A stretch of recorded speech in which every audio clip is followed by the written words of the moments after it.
We need to have a talk about fear.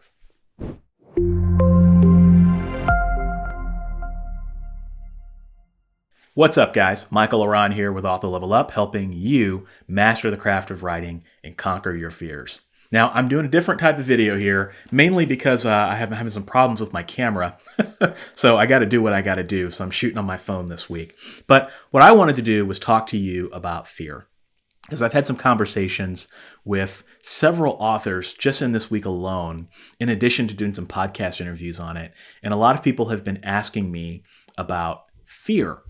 And I'm here to tell you that I want you to think about fear differently. There's so many things to be worried about in the writing life. Listen, there are so many things to be worried about in the writing life. And we don't have to go over all of them because you know what they are. You know, they're on your mind. I know they are. And here's what I'm here to tell you.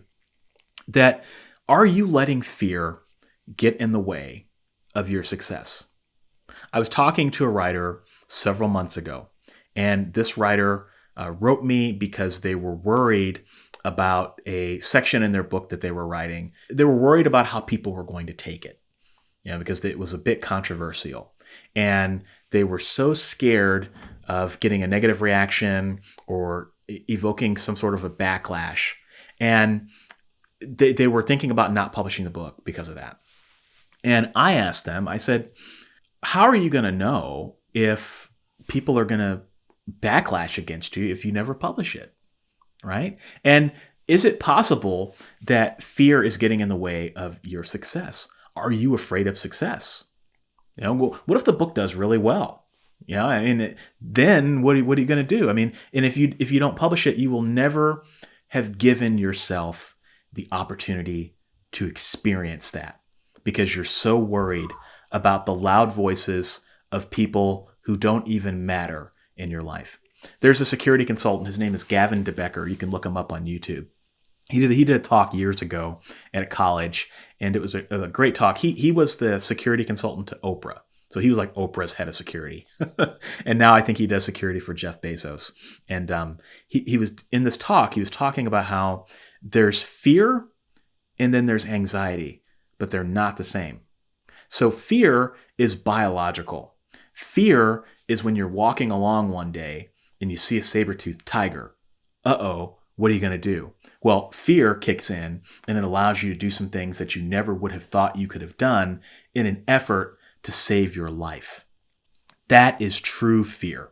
Fear is something that is a result of something that is in your immediate environment that is threatening to injure or kill you. That is fear. Anxiety is something that you imagine. So if you're worried about losing your job, or if you're worried about getting through the murky middle of this book, or if you're worried about what people are going to say about the book that you wrote, those are all things that you imagine. They might come to pass, but they just as well might not come to pass.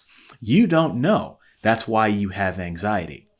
So chemically in your brain, scientifically, I don't know if this is true, but certainly it feels like fear and anxiety are the same, but they're not the same thing. As I said before, fear is a response to something in your immediate environment that is threatening to hurt or kill you. Anxiety is worry or anxiety as a result of something that you imagine. So when you're in the middle of your next manuscript and you're worried about how people are going to take it, I want you to stop and I want you to ask yourself, am I afraid because of something that's going to kill me? Or am I afraid because of something that I am imagining? Stop being afraid of things that you are imagining, because what you are imagining only has a certain percentage chance of happening. In any scenario, something good could happen, something bad could happen, or nothing could happen. You're worried about one scenario. You do the odds on that. That's a third chance of something happening. Chances are better that either nothing will happen or it could be better than you intended. And writing a book is this feeling of vulnerability, because we've sat in a room for dozens and dozens of hours. And we've worked on this book that is so important to us. And then we release it into the world. And that's extremely vulnerable. right? It's a vulnerable moment. And sometimes when we make ourselves vulnerable to the world will not take kindly to what we do. And there will be people out there who don't like what you have to do, don't like what you have to say, and will be vocal about it. But there will be also people out there who will greatly appreciate what it is that you are contributing to the world. And my suggestion is that you never know until you release it what type of impact you're going to have. And you will never know the type of impact you're going to have until someone tells you. And that might not be until many years down the road. Let me tell you a story. A few months ago, and this was over this past summer, I got an email from someone who said that they had watched my videos and read one of my books. I think it was Be a Writing Machine. And they said that my wife left me. I was on the verge of suicide, and I read your book, and I don't have that problem now. I realized that I have so much more to live for. And I heard that, I read the email, and I was in tears. I mean, you just don't know what type of impact you have on the world. And that book that I wrote, that was I never in a million years would have thought that Be a Writing Machine is as popular as it is today. I wrote that book purely for therapy. For those of you who've read it, you kind of know what I'm talking about. And I never knew in a million years that it would have that impact on someone halfway around the world. If I had decided because of self-doubt not to publish Be a Writing Machine, then not only would I would have not had to worry about what people would have thought about it, but I would have also deprived myself of knowing what kind of impact my work has. And I'm here to tell you that your work has an impact, whether you like it or not. And don't be afraid of fear.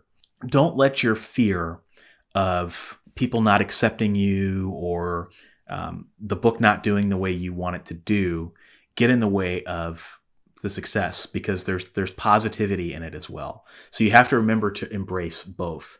I had to talk about this because I hope that there's someone out there who hears what I'm saying today and realizes that there's nothing in the writing life to be afraid of. There's nothing to be afraid of. No one's going to die if you write a book that you publish that doesn't do very well. Worst case scenario, you publish a book that no one buys. Well, then no one knows that you wrote a book. So write the damn book. Stop being afraid of things that you imagine and be instead hopeful for the future and hopeful for what you can do with the written word. Anyway, it's your public service announcement for the week. Hope everybody's doing well. Hope you're safe. Hope you're healthy. And I'll talk to you in the next video.